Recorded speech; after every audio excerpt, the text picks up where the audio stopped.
Bonjour à tous, bienvenue à l'Église réformée évangélique de Marseille Sud, Marseille Roi d'Espagne.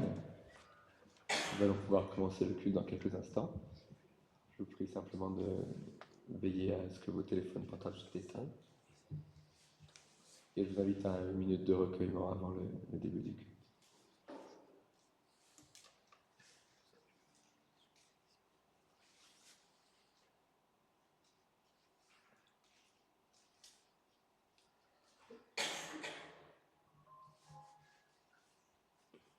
Lorsque la bonté de Dieu notre Sauveur et son amour pour les hommes ont été manifestés, il nous a sauvés, non pas parce que nous aurions fait des œuvres de justice, mais en vertu de sa propre miséricorde, par le bain de la régénération et le renouveau du Saint-Esprit.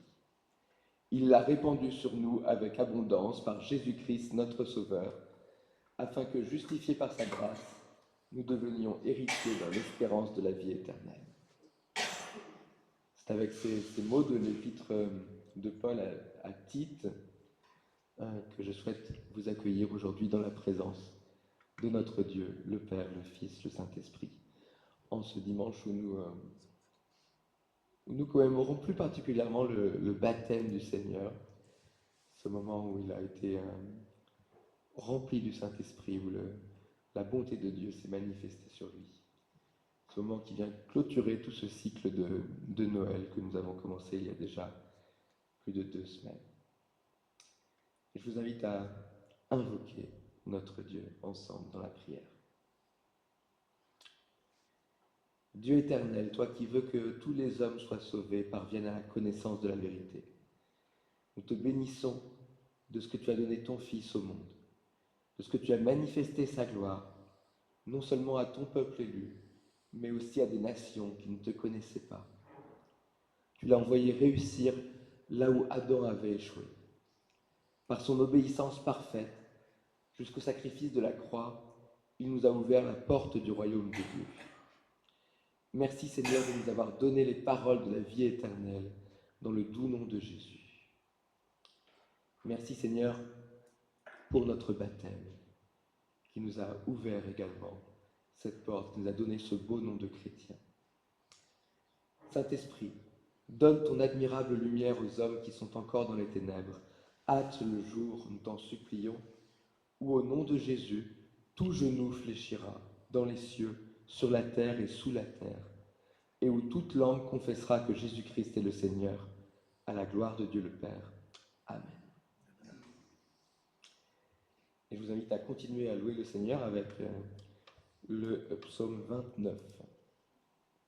Un psaume qui met en valeur la voix de l'Éternel, la parole de l'Éternel, qui crée et qui brise, qui fait autorité, qui est entièrement souveraine. Fils de Dieu, rendez à l'Éternel gloire et puissance. Rendez à l'Éternel la gloire de son nom. Prosternez-vous devant l'Éternel avec des ornements sacrés. La voix de l'Éternel retentit sur les eaux. Le Dieu de gloire fait gronder le tonnerre. L'Éternel est sur les grandes eaux. La voix de l'Éternel avec puissance. La voix de l'Éternel avec majesté. La voix de l'Éternel brise les cèdres. L'Éternel brise les cèdres du Liban. Il les fait bondir comme un veau. Le Liban et le Sirion comme un jeune buffle. La voix de l'Éternel fait jaillir des flammes de feu. La voix de l'Éternel fait trembler le désert. L'Éternel fait trembler le désert de Kadesh. La voix de l'Éternel fait enfanter les biches. Elle dépouille les forêts. Et dans son palais, tous s'écrient « Gloire !» L'Éternel siégeait lors du déluge. L'Éternel siège en roi pour toujours. L'Éternel donnera la puissance à son peuple. L'Éternel bénira son peuple dans la paix. Amen.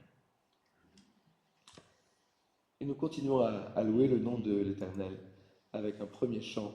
Ô vient Jésus, ô vient Emmanuel.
pouvez vous asseoir. Nous allons lire dans le livre d'Ésaïe, au chapitre 42,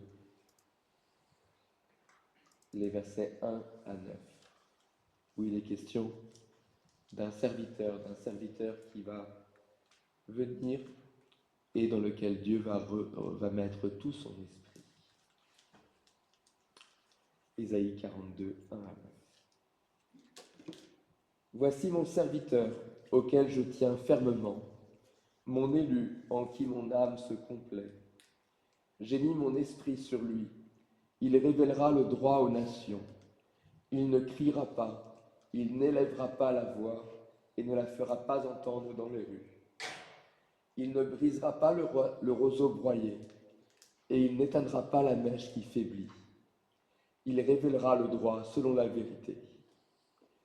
Il ne faiblira pas ni ne s'esquivera jusqu'à ce qu'il ait établi le droit sur la terre et que les îles s'attendent à sa loi. Ainsi parle Dieu l'Éternel, qui a créé les cieux et qui les déploie, qui étend la terre et ses productions, qui donne la respiration à ceux qui la peuplent et le souffle à ceux qui la parcourent. Moi, l'Éternel, je t'ai appelé pour la justice, et je te prends par la main, je te protège, et je t'établis pour faire alliance avec le peuple, pour être la lumière des nations, pour ouvrir les yeux des aveugles, pour faire sortir de prison le captif, et de leur cachot les habitants des ténèbres. Je suis l'Éternel, c'est là mon nom, et je ne donnerai pas ma gloire à un autre, ni mon honneur aux statues. Voici que les premiers événements se sont accomplis, et je vous en annonce de nouveaux. Avant qu'ils ne soient en germe, je vous les laisse entendre. Amen. Et je vous invite à nous humilier dans la prière de confession des péchés. Nous allons rester dans le livre d'Ésaïe et lire un extrait du premier chapitre, qui est une prière qui est une exhortation à la repentance de la part de l'Éternel. Quand vous venez vous présenter devant moi, qui vous demande de fouler mes parvis? Cessez d'apporter de vaines offrandes, l'encens me fait horreur. Quant aux nouvelles lunes, aux sabbats et aux assemblées, je ne puis voir le crime avec les solennités. Je hais vos nouvelles lunes et vos fêtes, elles me sont à charge, je suis las de les supporter. Quand vous étendez vos mains, je détourne de vous mes yeux. Quand bien même vous multipliez les prières, je n'écoute pas. Vos mains sont pleines de sang. Lavez-vous, purifiez-vous, ôtez de ma vue la méchanceté de vos actions. Cessez de faire le mal. Apprenez à faire le bien, recherchez le droit, ramenez l'oppresseur dans le bon chemin. Faites droit à l'orphelin, défendez la veuve. Oui, Seigneur Dieu, c'est vrai. C'est vrai que même jusque dans notre désir de t'adorer, nous te sommes en déplaisir. Nous faisons des cérémonies pour toi, nous levons les mains, nous jeûnons, nous prions, et nous ne te sommes pas agréables.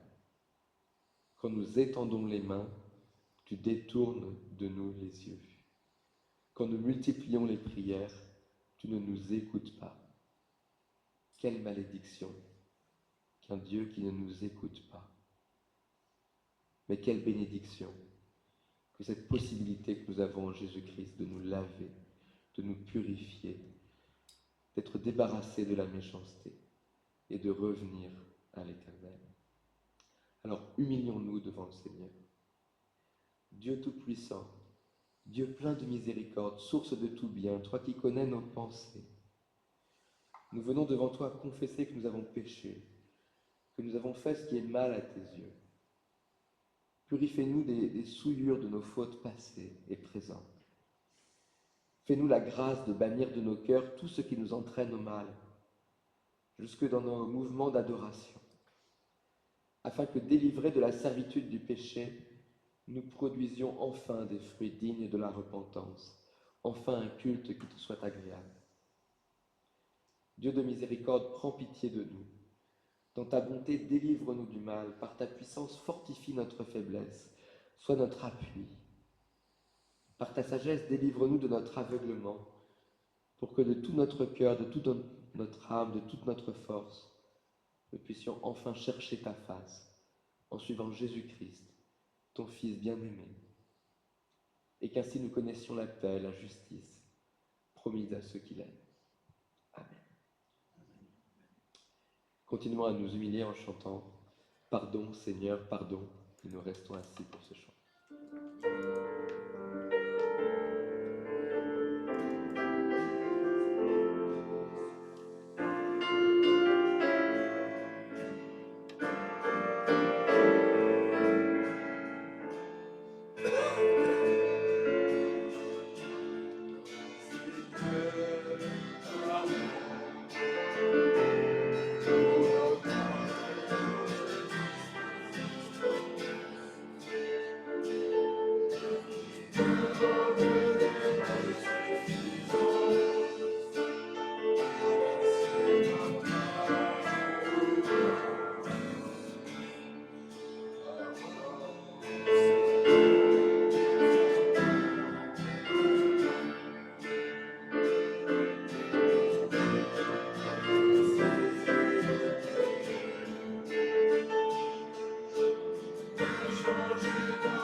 Nous continuons la lecture du même passage d'Ésaïe, cette fois à partir du verset 18. Venez donc et plaidons, dit l'Éternel. Si vos péchés sont comme le cramoisi, ils deviendront blancs comme la neige. S'ils sont rouges comme l'écarlate, ils deviendront comme de la laine. Si vous vous décidez pour l'obéissance, vous mangerez les meilleures productions du pays. Mais si vous refusez, si vous êtes rebelles, vous serez dévorés par l'épée, car la bouche de l'Éternel a parlé. Oui, frères et sœurs, la parole de l'Éternel est claire, la bouche de l'Éternel a parlé. Sans le pardon, sans que nos péchés deviennent blancs comme la neige, il n'y a pas de salut. Il n'y a que le jugement, il n'y a que l'épée qui vous dévorera au dernier jour. Mais si vous mettez votre foi en celui qui a conquis le pardon, alors vos péchés deviendront blancs comme la neige, ils deviendront comme de la laine. Si vous vous décidez aujourd'hui pour l'obéissance, toutes les bénédictions de Dieu seront à vous. À ceux qui font sienne cette parole, à ceux qui par la foi se placent en Jésus-Christ, j'annonce le pardon de tous vos péchés. Amen. Et nous allons chanter notre reconnaissance, chanter notre volonté de tourner les yeux vers ce Seigneur et de rendre gloire pour ce si grand salut, avec le chant suivant, tournez les yeux vers le Seigneur.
Alors, on va continuer à louer le Seigneur avec les cieux proclament, puis nous annonçons le roi.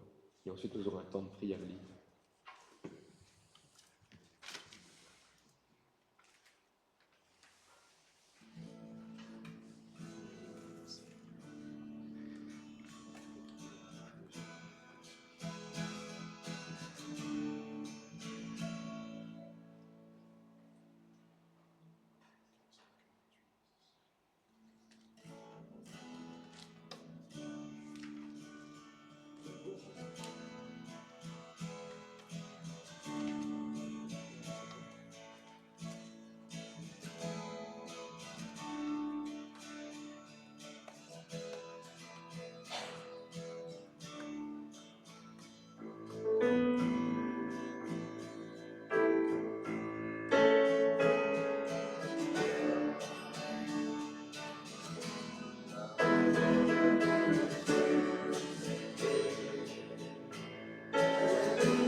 nous annonçons le roi. Nous annonçons le roi. Amen. Vous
pouvez vous asseoir. Donc, comme annoncé, nous allons avoir un moment de temps de prière personnel. Donc, n'hésitez pas à prendre la parole, que ce soit pour la louange, pour l'intercession également. Et je terminerai ce moment.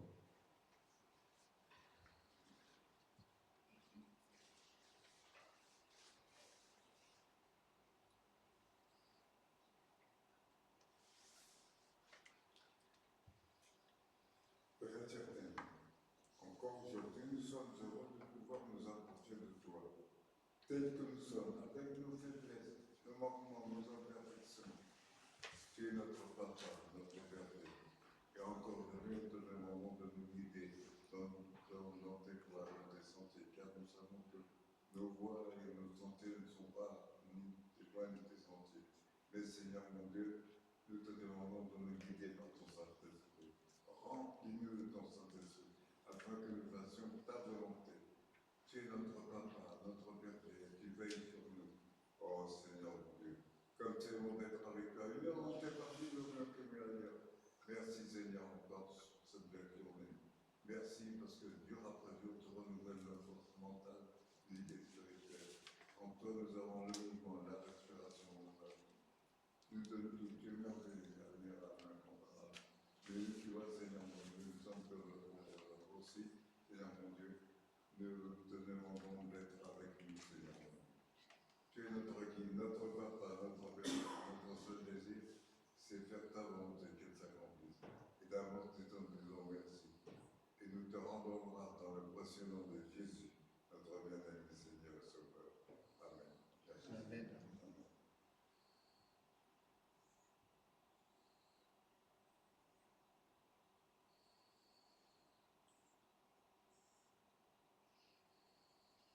Seigneur, pardon pour la tiédeur de ma foi, pardon pour mes péchés.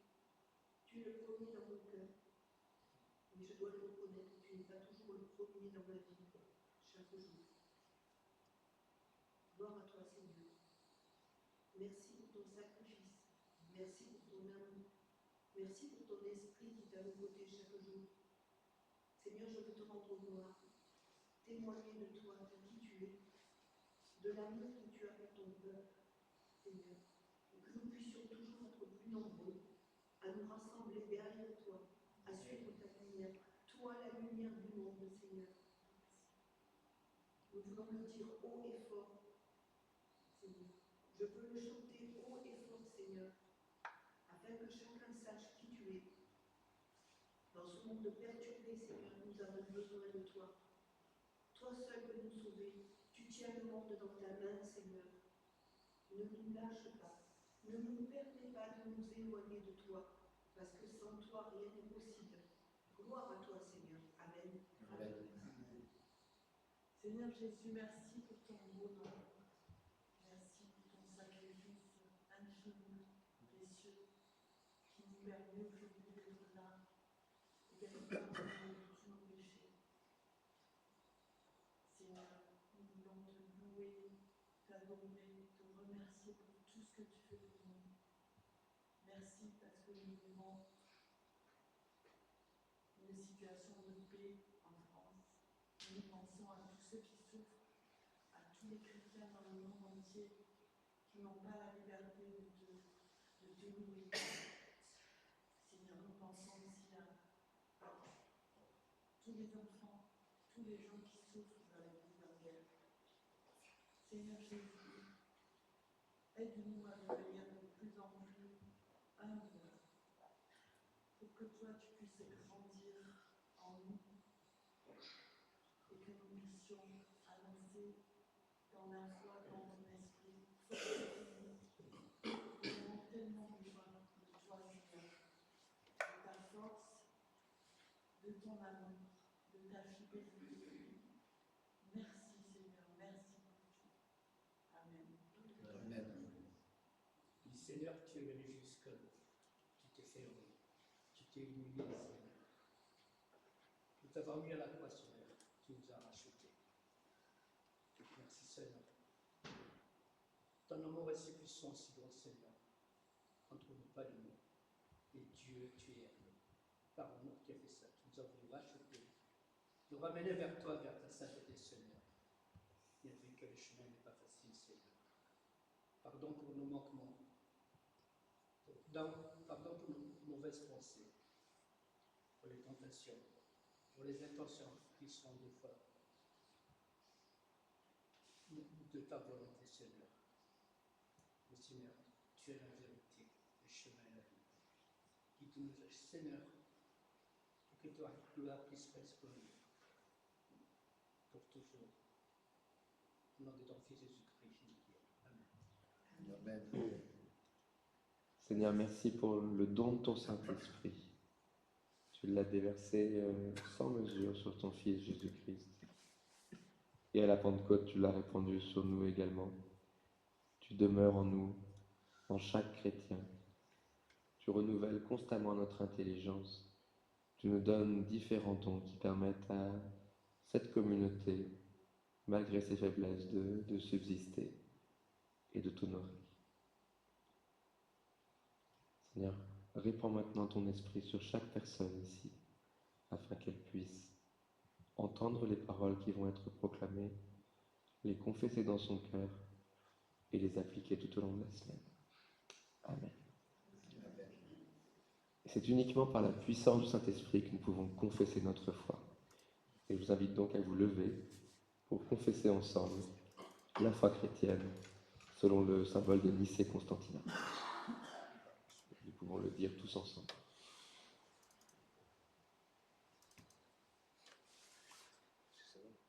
Nous croyons en un seul Dieu, le Père Tout-Puissant, Créateur du ciel et de la terre, de toutes les choses visibles et invisibles. Nous croyons en un seul Seigneur, Jésus-Christ, Dieu, Fils unique de Dieu, né du Père avant tous les siècles, Dieu de la Dieu, lumière issue de la lumière, vrai Dieu issue de vrai Dieu, engendré par Dieu, d'une même substance que le Père, et par qui tout a été fait, qui pour nous les hommes et pour notre salut était sauvé de Jésus, s'est incarné par le Saint-Esprit, dans la Vierge Marie, et a été fait homme. Il a été crucifié pour nous, sous Ponce Pilate. Il a souffert et il a été mis au tombeau. Il est ressuscité des morts le troisième jour, conformément aux Écritures. Il est monté aux cieux, il siège à la droite de Dieu. De là, il viendra dans la gloire, et juger les vivants et les morts, et son règne n'aura pas de fin. Nous croyons en l'Esprit Saint, qui règne et qui donne la vie, qui possède le Père et le Fils, qui a parlé dans les prophètes, qui a avec le Père et le Fils, et est adoré et glorifié. Nous croyons en l'Église une sainte, universelle et apostolique. Nous confessons un seul baptême pour la rémission des péchés. Nous attendons la résurrection des morts et la vie du monde à venir. Amen. C'est maintenant le moment de confesser notre foi également de manière plus matérielle, puisque c'est le temps de l'offrande.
Seigneur, merci pour ta fidélité.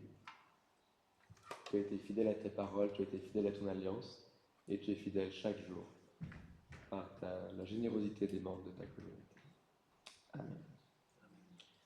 C'est maintenant le moment de prier pour consacrer les enfants. J'invite notre frère Fali à faire cette prière. Est-ce que les enfants s'avancent Oui. Si nos enfants veulent bien venir s'avancer dans le cœur.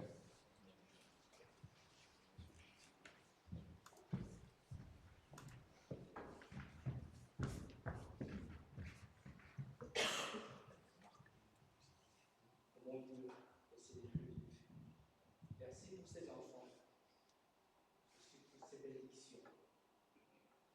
Seigneur, nous a donné aux parents, Seigneur, une joie, une bénédiction totale, Seigneur. Tu as dit, c'est venir à moi les enfants, ne te la mets qu'entre tes mains, Seigneur Jésus-Christ, tu es dit. Tu aides les parents à aimer par ce chemin, Seigneur.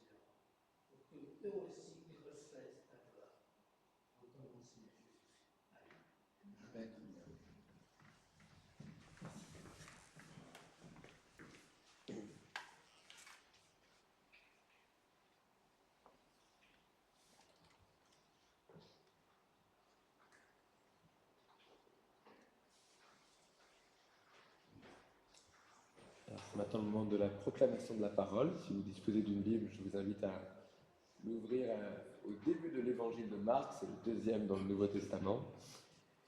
Et nous allons lire dans le chapitre 1 les 15 premiers versets.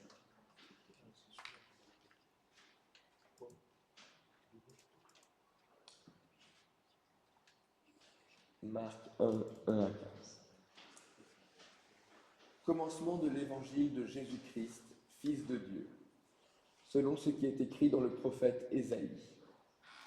Voici, j'envoie devant toi mon messager pour frayer ton chemin. C'est la voix de celui qui crie dans le désert. Préparez le chemin du Seigneur, rendez droit ses sentiers. Jean parut. Il baptisait dans le désert et prêchait le baptême de repentance pour le pardon des péchés. Tout le pays de Judée et tous les habitants de Jérusalem se rendaient auprès de lui. Et ils se faisaient baptiser par lui dans le fleuve du Jourdain en confessant leurs péchés. Jean avait un vêtement de poil de chameau et une ceinture de cuir autour des reins. Il se nourrissait de sauterelles et de miel sauvage. Il prêchait. Il vient après moi, celui qui est plus puissant que moi, et je ne mérite pas de délier en me baissant la courroie de ses sandales. Moi, je vous ai baptisé d'eau, mais lui vous baptisera d'Esprit Saint. En ce temps-là, Jésus vint de Nazareth en Galilée, et il fut baptisé par Jean dans le Jourdain. Au moment où il sortait de l'eau, il vit les cieux s'ouvrir et l'Esprit descendre sur lui comme une colombe. Et une voix se fit entendre des cieux. Tu es mon Fils bien-aimé, objet de mon affection. Aussitôt, l'Esprit poussa Jésus dans le désert. Il passa dans le désert 40 jours, tenté par Satan. Il était avec les bêtes sauvages, et les anges le servaient. Après que Jean eut été livré, Jésus alla dans la Galilée. Il prêchait la bonne nouvelle de Dieu et disait « Le temps est accompli et le royaume de Dieu est proche. Repentez-vous et croyez à la bonne nouvelle. » Amen.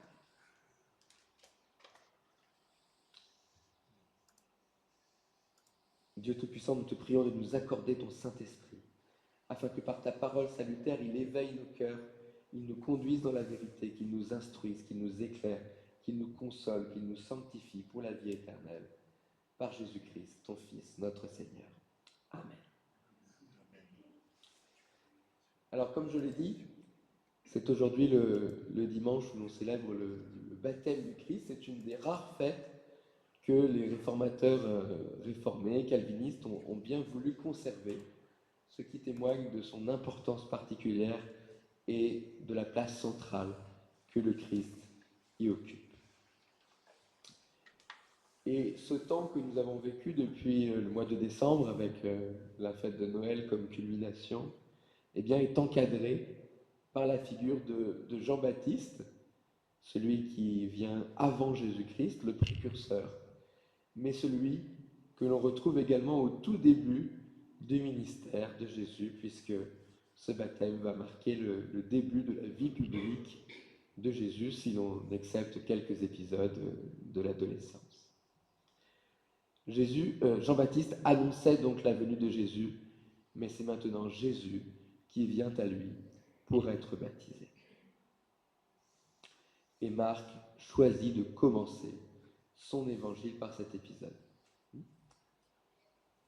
Alors je ne vais pas faire une explication complète de tout ce texte aujourd'hui, mais je voudrais que vous repartiez avec 3 points principaux. Le premier, c'est de voir la continuité dans ce texte entre l'Ancien Testament et le Nouveau Testament, qui montre la fidélité de Dieu à travers les siècles.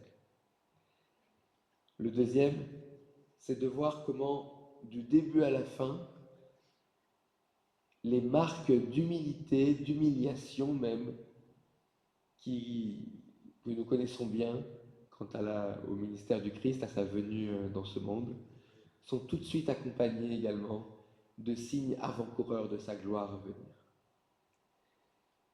Et le troisième, C'est évidemment le sens de cette décision surprenante de Jésus de recevoir le baptême plutôt que de le donner aux autres.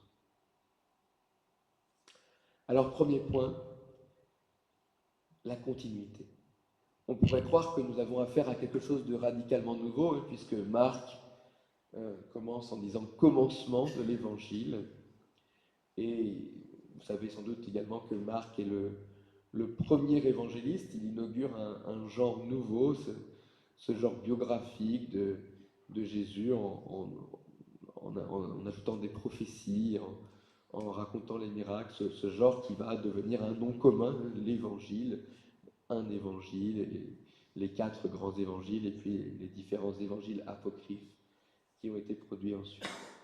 Donc on pourrait croire que c'est quelque chose de tout à fait nouveau que Marc inaugure une nouvelle période, mais en réalité, dès le 2e vers, Marc va placer le commencement de la bonne nouvelle, non pas au baptême du Christ, non pas à sa naissance, il ne raconte pas les événements de sa naissance, mais bien avant.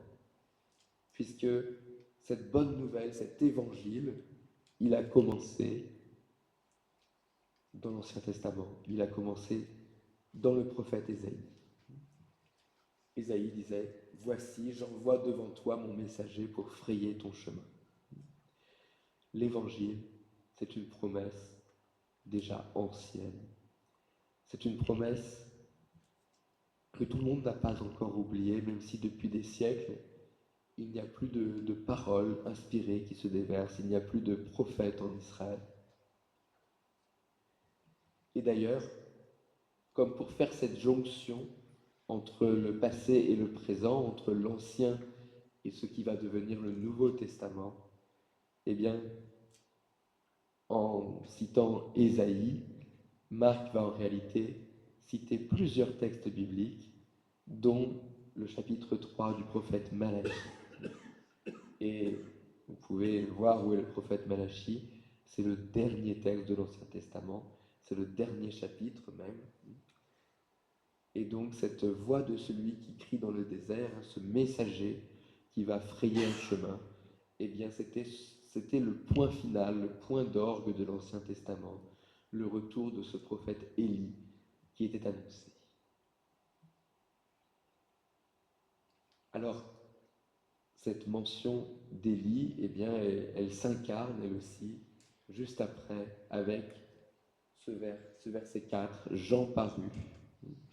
Et nous comprenons assez vite que ce Jean est ce nouveau prophète de l'Ancien Testament, ce dernier prophète du temps de l'Ancien Testament, Jean-Baptiste, le 2e Élie et le précurseur direct de Jésus. C'est d'ailleurs la première bonne nouvelle. Dieu parle, Dieu reparle, Dieu a quelque chose de nouveau à révéler après ces siècles de silence prophétique. Mais ce n'est pas un homme complètement dans le désert qui est envoyé. Oui, c'est une voix qui crie dans le désert et peut-être qu'on doit s'écarter un petit peu de cette expression reçue dans la langue française, hein, le prophète qui crie dans le désert et qui ne serait écouté de personne. C'est une expression en français. Ce n'est pas ce qui est dit ici quand on regarde le texte. Puisque ce désert reprend vie, ce désert s'anime, ce désert se peuple. Et c'est le 2e miracle de ce texte, après l'irruption de la parole prophétique. Nous voyons qu'il y a une bénédiction, on pourrait même dire il y a un réveil donné par le ministère de Jean. Tout le pays de Judée et tous les habitants de Jérusalem se rendaient auprès de lui. Alors il y a bien sûr une hyperbole ici, hein. Il ne faut pas croire que tous les habitants un à un ont défilé devant Jean, et l'on verra quelques années plus tard que certains sont encore loin de la repentance dans ce pays-là. Mais tout de même, nous avons un peuple qui se constitue dans ce désert. Comme il y a des siècles, un peuple s'était constitué dans le désert du Sinaï au moment de l'Exode. La parole de Dieu, la prophétie constitue une église, constitue un nouveau peuple avant même l'arrivée de Jésus. Ce peuple-là n'est pas mu seulement par le souhait d'obtenir une guérison, comme on le verra souvent dans les chapitres suivants de l'évangile de Marc. Ce peuple-là n'est pas mu seulement par la curiosité, semble-t-il, puisque l'auteur nous précise qu'ils se faisaient baptiser par lui en confessant leurs péchés. L'Esprit produit ici une repentance visible, une repentance qui a l'air sincère et massive.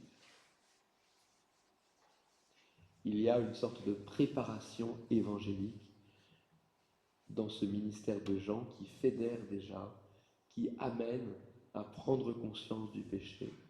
Un péché qui peut accabler, un péché dont on cherchait déjà à l'époque à se débarrasser de toutes sortes de manières. Il y avait toutes sortes de baptêmes. Dans certains courants du judaïsme, il y a encore ces baptêmes qui devaient être répétés parce qu'ils n'étaient pas efficaces.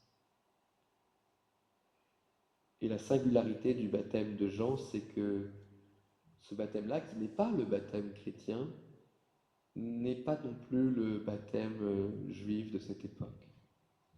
Pour deux raisons qui disent beaucoup de ce Jésus qui va venir. Ce baptême n'avait lieu qu'une seule fois. Alors ce n'était plus une ablution rituelle régulière, mais c'était un geste que Jean effectuait et qui était durable et qui annonçait le baptême que nous connaissons, qui a été donné une fois pour toutes, que nous recevons une fois pour toutes, et nous avons confessé un seul baptême pour la rémission des péchés il y a quelques instants. Et puis la deuxième nouveauté, c'est justement ce Jean, ce ministre du baptême. On vient se faire baptiser par quelqu'un d'autre. Alors que dans le judaïsme de l'époque, ces baptêmes répétés étaient auto-administrés. On se plongeait soi-même dans l'eau pour se purifier. Et ce Jean qui va se sentir terriblement indigne de ce qui va se passer dans la suite du texte, eh bien, l'Esprit l'utilisait aussi pour déjà transmettre une sorte d'évangile avant l'heure, une sorte de nouvelle fondamentale, que ce n'est pas par nos propres mérites que nous pouvons être lavés du péché, que nous avons besoin d'un intermédiaire, d'un intercesseur, d'un médiateur pour être lavés, pour recevoir le baptême et pour recevoir l'Esprit Saint, le salut. Alors ce Jean réactive des siècles après une lignée prophétique. Il est le nouvel Élie. On pourrait penser qu'il est un sommet dans cette lignée prophétique. Et pourtant, très vite, son message est un message d'humilité, un message qui annonce encore autre chose. Il vient après moi, celui qui est plus puissant que moi. Et je ne mérite pas de délier en me baissant la courroie de ses sandales. Alors, annoncer un prophète plus grand, ce n'était pas quelque chose de nouveau. Moïse, déjà, en son temps, avait annoncé un prophète plus grand que lui. Mais cette image de ne pas mériter de délier la courroie de ses sandales est une image qui est particulièrement choquante. Déchausser quelqu'un, c'était ce qu'on laissait aux esclaves à l'époque. Et c'était même ce qu'on refusait à un esclave juif. C'était uniquement la corvée d'un esclave étranger. C'est dire quelle distance Jean met avec cet homme à venir, ce messager, ce vrai prophète plus grand que lui. Jean saisit bien que le Messie qui vient n'est pas seulement un homme comme lui, qu'il n'y a pas une différence de degré, de qualité, mais une vraie différence de nature entre Jean et lui. Une différence de nature qui correspond d'ailleurs à une différence dans la nature de ce qu'il donne. Moi, je vous ai baptisé d'eau, mais lui vous baptisera d'Esprit Saint. Alors, qui est ce Messie à venir, ce Christ, ce Fils de Dieu. Nous voyons que même si l'évangile de Marc ne commence pas par une généalogie, ne commence pas par un récit détaillé des circonstances de la naissance de Jésus, eh bien l'auteur est tout aussi préoccupé par la question de son identité. Avant même d'avoir fait entrer en scène Jésus, nous savons qu'il est le Christ, c'est-à-dire le Messie, loin de Dieu, celui que Dieu a mis à part pour une mission tout à fait particulière. Et nous savons aussi qu'il est le Fils de Dieu, un terme qui n'est pas anodin, un terme qui exprime à la fois sa divinité. Le Fils de Dieu, c'est quelqu'un qui est comme Dieu, qui est également Dieu, qui exprime surtout à l'époque sa messianité, c'est-à-dire son caractère de messager de Dieu, d'envoyé de Dieu, mais qui prend aussi un sens particulier avec ce mystère de l'incarnation qu'on vient de célébrer. Puisque le Fils de Dieu n'est plus seulement un Dieu comme un autre ou un envoyé, mais il devient quelqu'un d'humain, quelqu'un d'incarné, quelqu'un d'engendré.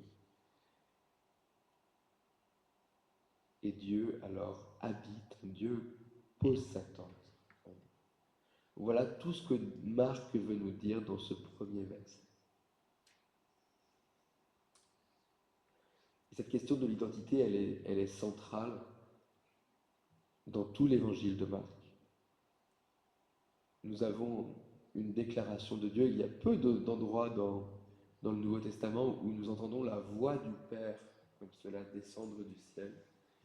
Donc dès le premier chapitre, le Père va intervenir pour donner l'identité de ce Jésus-Christ. Au chapitre 8, il y aura un tournant dans l'évangile de Marc, puisque nous aurons la confession de la messianité, de la divinité de Dieu, de Jésus, par l'apôtre Pierre. Et puis au chapitre 15, presque à la fin, nous aurons un événement qui fera reconnaître à quelqu'un, à un centurion romain, à un païen, à quelqu'un qui n'était pas sans doute auprès de Jean, que celui-là était vraiment le Fils du Dieu vivant. Donc Marc, qui nous a renvoyés à l'Ancien Testament, nous amène tout de suite à nous poser cette question. Qui dites-vous que je suis? Cette question de l'identité de Jésus qui est présente avant même la présentation de cet homme en action. Nous savons déjà sa divinité, nous savons déjà sa messianité avant qu'il soit rentré en scène. Et lorsque Jésus paraît d'ailleurs, il ne se distingue pas immédiatement. Il vient de Nazareth, un village ordinaire. Il se tient parmi la foule, il se fait baptiser comme les autres. Et ça me mène à mon deuxième point. Qu'est-ce qu'il y a de glorieux dans ce personnage? On est habitué, et on le rappelle souvent, et à raison au moment de Noël, de montrer comment Jésus vient de manière ordinaire, de manière pauvre, de manière inattendue pour un peuple qui attend un Messie guerrier, une libération militaire du pays. Mais je voudrais aujourd'hui attirer votre attention sur tous les éléments qui vont aussi dans l'autre sens. Et du début à la fin, toutes les démonstrations d'humilité de Jésus laissent aussi entrevoir sa puissance et sa divinité. Il n'y a aucune ambiguïté, il n'y a aucune excuse pour ne pas reconnaître sa divinité. Et on le voit à différents endroits de l'évangile de Marc et des autres évangiles. Prenez la naissance, par exemple, vous avez bien sûr la mangeoire, vous avez le manque de place dans l'auberge, mais vous avez aussi l'étoile, vous avez aussi le concert des anges. Prenez la croix. Y a-t-il un moment plus humiliant que la mort sur la croix? Vous avez également la manifestation des éléments. Vous avez les centaines de personnes qui ressuscitent. C'est dit très pudiquement, en un verset. Mais vous avez tous ces miracles qui se produisent en même temps et qui signalent également le caractère extraordinaire et divin de l'événement. Alors qu'est-ce que nous avons ici? Nous avons, je l'ai déjà dit, la repentance dans tout le peuple, qui annonce déjà en fait la formidable croissance, la formidable extension de l'Évangile qui va avoir lieu après la Pentecôte. Nous avons cette parole de Dieu qui descend du ciel, et nous avons cette métaphore intéressante du ciel déchiré, pour montrer vraiment la théophanie, la descente de Dieu sur terre. Et ce ciel déchiré, il fait écho, c'est le même mot dans le texte original, au rideau du temple qui va se déchirer, justement, le vendredi saint, et qui va provoquer la confession de foi de ce centurion romain dont j'ai parlé. C'est une parole de Dieu qui atteste de l'identité de Jésus au premier chapitre. Et cette même parole, nous allons l'entendre en écho chez un Romain. Cette parole, elle provoque la foi. Dans ce baptême, nous avons également un écho à une autre partie du livre de Marc, c'est le chapitre 9. Le début de la première partie du livre fait écho également au début de la seconde partie du livre. Et cet épisode, c'est aussi un épisode glorieux au milieu de l'humiliation, puisque c'est l'épisode de la transfiguration, où certains apôtres vont apercevoir Jésus dans sa divinité. Et je voudrais vous montrer un certain nombre de parallèles. Les deux événements donc suivent une déclaration de Jésus comme Messie, puisque c'était Jean qui confessait Jésus comme le Messie, et c'était Pierre au chapitre 8 qui le confessait comme le Christ, comme le Fils du Dieu vivant.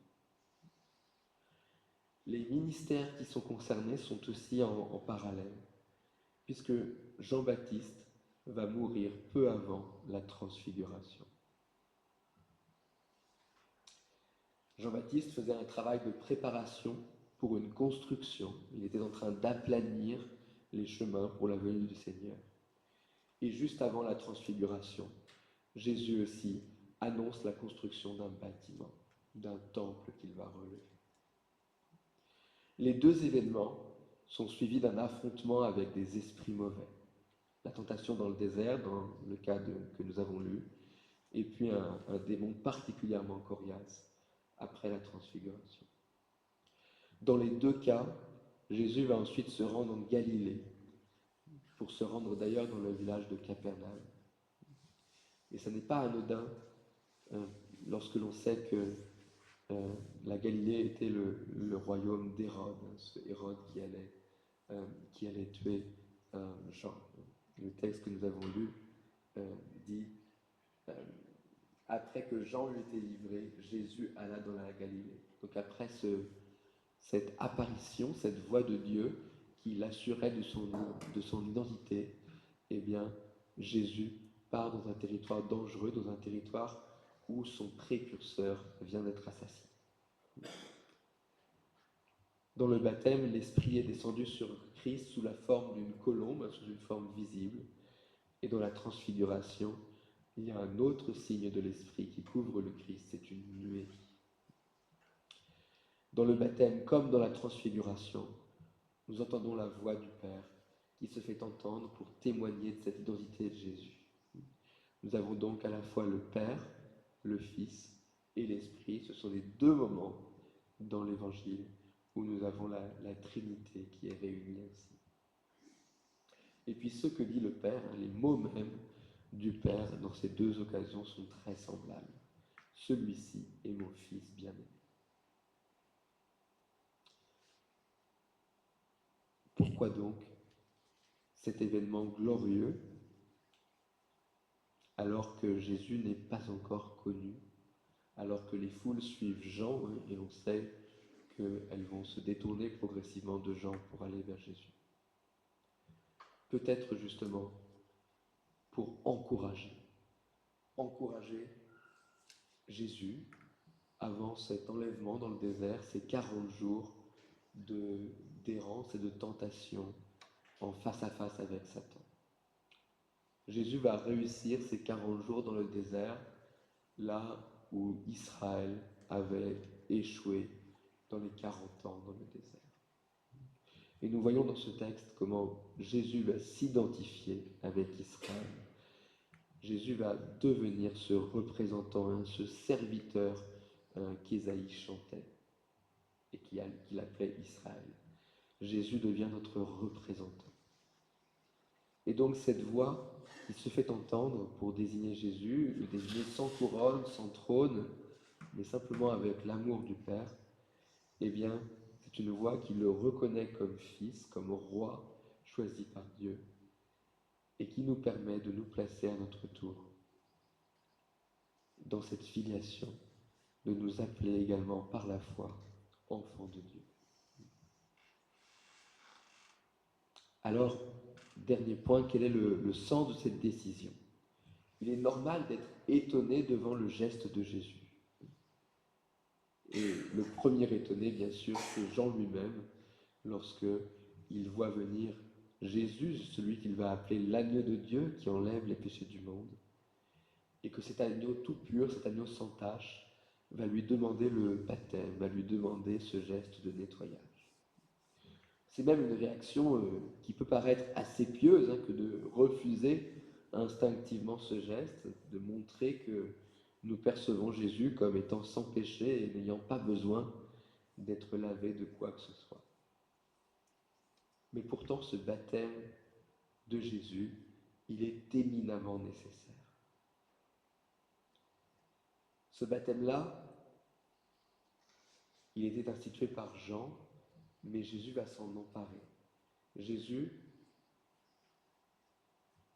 va devenir le remplaçant de son peuple et va prendre ce nettoyage. Jésus va rendre possible le pardon, Jésus va rendre possible notre salut en subissant le jugement mérité. Alors lorsque nous parlons d'un jugement que Jésus aurait subi, nous pensons bien sûr à la croix. C'est son obéissance passive lorsqu'il n'a pas opposé de résistance, lorsqu'il n'a pas mobilisé l'armée d'anges qui aurait pu venir le servir, mais qu'il a simplement opposé son silence à Pilate, qu'il a renoncé à l'épée, parce qu'il venait pour un royaume qui n'était pas de ce monde. Mais Jésus accomplit aussi une mission de salut dans son baptême. Il accomplit en notre nom la mission qui avait été donnée dès Adam à l'humanité. Il accomplit l'alliance conclue avec Adam. Nous sommes sauvés non seulement par l'obéissance passive de Jésus jusqu'à la croix, mais nous sommes aussi sauvés par son obéissance active, parce qu'il est venu accomplir la loi parfaitement. Jésus commence à accomplir un sacrifice parfait. Il l'accomplit une fois pour toutes pour les péchés de toutes ses brebis. Par le baptême également, par cette onction royale, le Saint-Esprit descend sur Jésus. Alors ça ne veut pas dire que Jésus n'était pas Dieu avant son baptême. Mais Jésus est incarné. Jésus n'est pas seulement une nature divine, mais c'est une personne qui réunit une nature divine et une nature humaine. Et cette nature humaine a besoin de cette onction de l'Esprit pour rendre notamment possible ses miracles et son ministère. Ce baptême est donc le début du ministère du Christ. Et ce baptême a lieu sur le Jourdain, ce point de passage, ce point d'entrée dans la Terre Sainte, d'entrée de la promesse à la réalité. Marc nous montre dès le début de son évangile que le royaume de Dieu s'ouvre par l'obéissance du Fils. Ce n'est pas notre obéissance qui va fonder le salut, qui va nous accorder un lavage, mais c'est la sienne. Et c'est à la lumière de cette obéissance qu'il a accomplie parfaitement par sa vie et par sa mort que nous sommes appelés à notre tour à répondre par la foi. Le baptême du Christ et notre baptême nous rappelle l'Exode, ce passage dans le désert, puis à travers le Jourdain. Parce que le baptême dit d'abord ce que Dieu fait avant de dire ce que nous faisons. Voilà pourquoi dans le baptême de Jean, ce n'étaient pas les Israélites eux-mêmes qui venaient s'administrer le baptême. Et ce ne l'est pas non plus dans l'Église chrétienne. Israël n'a pas commencé par marcher librement avant d'être libéré. Israël a été libéré pour pouvoir marcher. Et de la même manière, Jésus a reçu le baptême avant de pouvoir porter le péché. De la même manière, le baptême ne célèbre pas une réussite spirituelle ou l'aboutissement d'un parcours exemplaire, mais il marque un passage, une entrée, un passage de la mort à la vraie vie en Christ, de l'esclavage à la belle, mais parfois coûteuse, liberté des enfants de Dieu. Cette liberté, ça n'est pas l'absence de désert, ni la fin de toutes les ténèbres dans nos vies. Jésus a été conduit, a été même poussé, nous dit le texte, par l'Esprit dans le désert juste après son baptême. Et il arrive parfois que de jeunes chrétiens qui viennent d'être baptisés ou qui viennent de franchir un cap important dans leur formation soient confrontés un peu trop rapidement à leur goût à de grandes épreuves qui peuvent parfois ébranler fortement leur foi. Donc cette liberté que nous avons en tant qu'enfants de Dieu, ça n'est pas l'absence de désert, mais c'est la certitude d'une présence, d'une direction, même au milieu du désert, même au cœur de la nuit, aussi fidèlement que Dieu était aux côtés de son peuple dans le désert, aussi fidèlement que les anges ont servi Jésus après ses 40 jours face à Satan. Dans le baptême, nous pouvons nous aussi entendre la voix de Dieu qui nous dit « Celui-ci est mon fils bien-aimé ou ma fille ». Dans nos églises, la plupart du temps, vous le savez, je ne connais pas l'usage local ici, mais le geste du baptême s'effectue généralement par aspersion. Ce geste, il est simple, il est presque discret, il est parfois jugé trop sobre ou incomplet. Mais pourtant, sa symbolique, elle est profonde. Ce n'est pas une onction sans mesure comme celle de l'Esprit sur Jésus. C'est d'abord un avertissement. Comme Moïse, comme Noé avant lui, nous ne sommes pas engloutis par les eaux le jour de notre baptême. Nous passons à sec. L'eau va rappeler à la fois le jugement, celui du déluge, celui de la mort, et la grâce. Parce que l'eau de ce jugement, eh bien, c'est le Christ qui l'a traversé pour nous. Il a été plongé dans la mort afin que nous ne le fussions pas. Et l'eau qui est versée sur le baptisé n'est pas une noyade, mais un signe de vie. Elle dit que nous sommes sauvés à travers les eaux, parce que Dieu a ouvert ce passage. Elle évoque aussi le don de l'Esprit qui est répandu, qui est donné, qui est reçu, qui n'est pas arraché par un effort, mais qui est accueilli dans la foi, qui n'est pas quelque chose qui survient brutalement, mais quelque chose qui habite depuis la Pentecôte en nous de manière durable. Et cette eau, elle est aussi un signe visible d'encouragement, dont même le Christ, semble-t-il, a eu besoin, à profiter avant d'être emmené dans le désert. Un signe visible d'encouragement dont nous allons nous souvenir toute notre vie, qui est destiné à nous conduire à la sainteté par l'Esprit pour l'obéissance et l'aspersion du sang de Jésus-Christ. Par le baptême, Dieu nous dit aussi « Tu es de mon peuple », comme il a dit à Jésus « Tu es mon fils bien-aimé ». Nous ne sommes pas le fils unique de Dieu, nous ne sommes pas au même niveau que Jésus, de la même manière que Jean se sentait terriblement inférieur. Mais Dieu, dans le baptême, nous appelle par notre nom. Et il s'engage, et c'est encore plus important, par son nom trinitaire, le Père, le Fils et le Saint-Esprit. À chaque baptême, l'Éternel met son nom sur votre nom. Il conclut une alliance avec vous à perpétuité. Il fait de nous des fils de la promesse, qui sont appelés à s'adresser à Dieu comme à leur Père.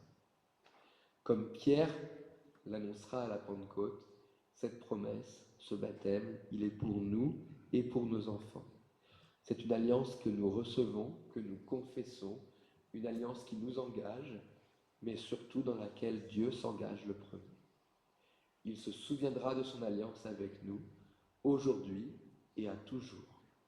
De même qu'un jour, au bord du Jourdain, il a oint son Fils avec abondance, et il a déclaré tout son amour pour lui. À lui soit la gloire, maintenant et toujours. Amen.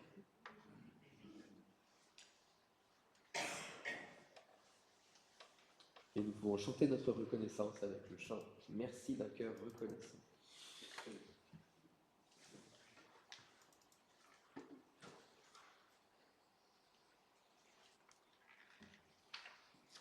Et nous pouvons le jouer.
Je vous invite à la prière.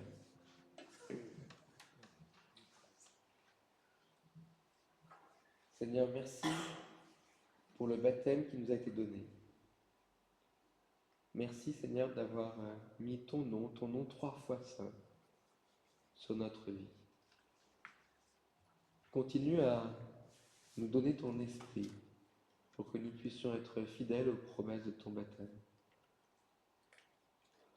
Donne-nous ton esprit pour que nous ayons l'assurance de ta présence avec nous, de ta fidélité à toujours, dans ton alliance.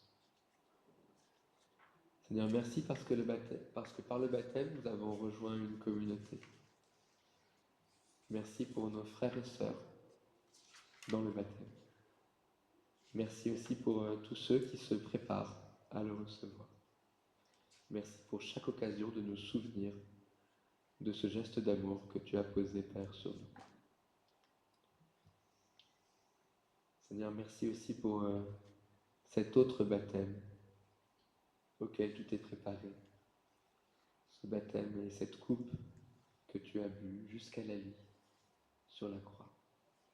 Merci parce que ce n'est pas un rite qui nous offre l'accès au ciel, mais c'est ta vie que tu as donnée.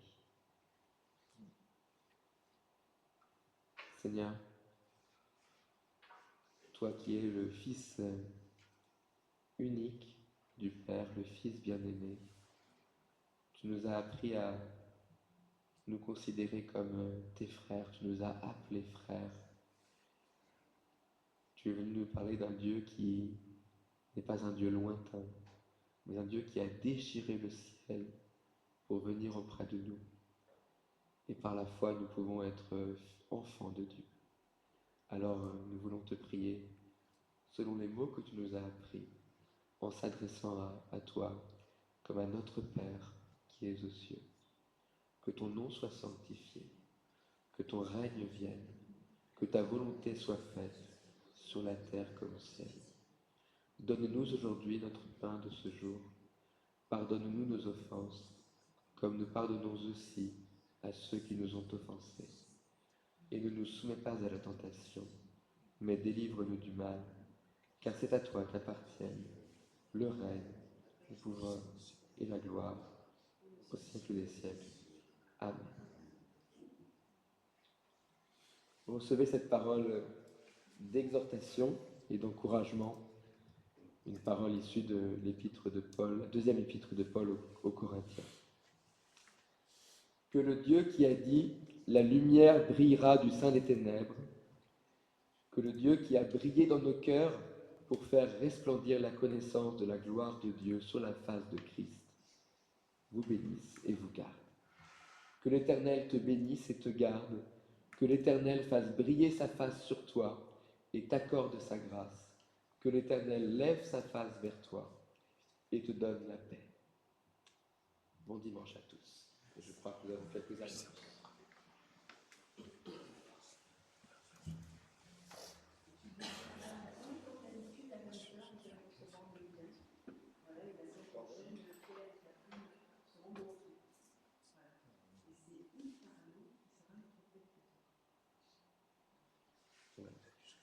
Pas d'autres annonces? Non. Alors moi je vous transmets également les salutations de l'église réformée évangélique de Marseille Centre, rue de Friedland, qui vous salue bien et qui vous porte dans la prière. Ouais. Bon dimanche à tous. Je crois qu'on a un dernier chant.